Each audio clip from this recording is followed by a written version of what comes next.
1857 की लड़ाई में झारखंड की तरफ से ऐतिहासिक भूमिका निभाने वाले दो भाई नीलांबर एवं पीतांबर का जन्म होता है। नीलांबर एवं पीतांबर का जन्म गढ़वा जिले में चेमो सनैया गांव में खरवार के उपजाति यानी भोक्ता जाति में हुआ था। उनके पिता का नाम चेमो सिंह था, जो एक जागीरदार थे। खरवार जाति हमेशा से ही अपने जमीन जागीरों को लेकर के उग्र रहा करती थी। अपने जमीन के लिए मरना मारना उनके लिए आम बात था। खरवारों की इसी रवैये को देखकर उन्हें शांत रखने के लिए अंग्रेजों ने उन्हें जागीर दे रखी थी। नीलांबर एवं पीतांबर के पिता चेमो सिंह का संबंध ब्रिटिश सरकार के साथ हमेशा कड़वाहट भरा रहा था।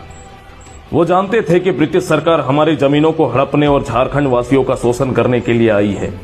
भले ही खरवार जाति को उग्र स्वभाव के डर से वो जागीरें दे रखी हो, लेकिन मौका मिलते ही उन्हें छीनने का भी प्रयास करेगी। चेमू सिंह के दोनों बेटे नीलांबर पीतांबर में से नीलांबर बड़े थे। अपने पिता की तरह वो भी ब्रिटिश सरकार से नफरत किया करते थे। पिता चेमू ने नीलांबर को हमेशा यही कहा था कि बेटा नीलांबर, इन ब्रिटिश अफसरों का कभी भी भरोसा मत करना, इन्हें हमारी जमीनों से खदेड़ देना, हमारे गांव वालों को, हमारे राज्य के वासियों को इनकी गुलामी से आजाद करवाना। पिता की इन्हीं बातों को सुनते हुए धीरे धीरे नीलांबर बड़े होते।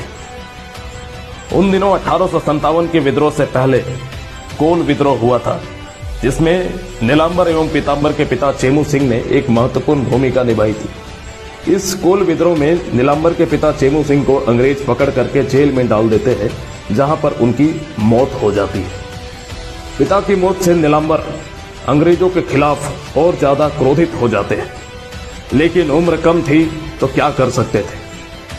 पिता की मौत के बाद छोटे भाई पीतांबर की देखरेख बड़े भाई नीलांबर करने लगते हैं और अपने पिता के द्वारा सीखी गई हर एक बात को अपने छोटे भाई पीतांबर को सिखाने लगते हैं।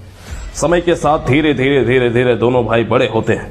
इसी बीच उन्होंने तीरंदाजी, कुश्ती एवं गुरिल्ला युद्ध नीति में महारत हासिल कर लेते हैं। दोनों भाइयों के अंदर कमाल का प्रेम और कमाल की देशभक्ति की भावना थी। बेहद कम उम्र में दोनों भाइयों ने मिलकर एक क्रांतिकारी युवाओं के दल का गठन किया, जिसका उद्देश्य अंग्रेजों द्वारा होने वाले शोषण से राज्य के लोगों को बचाना था। इस दल के लोग अलग अलग क्षेत्रों में जाकर उन क्षेत्रों के लोगों की समस्याओं को सुनते और किस तरह से अंग्रेज उन पर अत्याचार करते हैं, उनका समाधान ढूंढने का प्रयास करते हैं। इसी बीच सन 1857 के विद्रोह के समय छोटा भाई पीतांबर रांची पहुंचे हुए थे। उन्होंने आंदोलन को बहुत करीब से देखा और पलामू लौटकर अपने बड़े भाई नीलांबर को इसकी जानकारी दी। नीलांबर एवं पीतांबर ने अपने अन्य साथियों के साथ मिलकर के देश की इस भयावह स्थिति के ऊपर चर्चा की।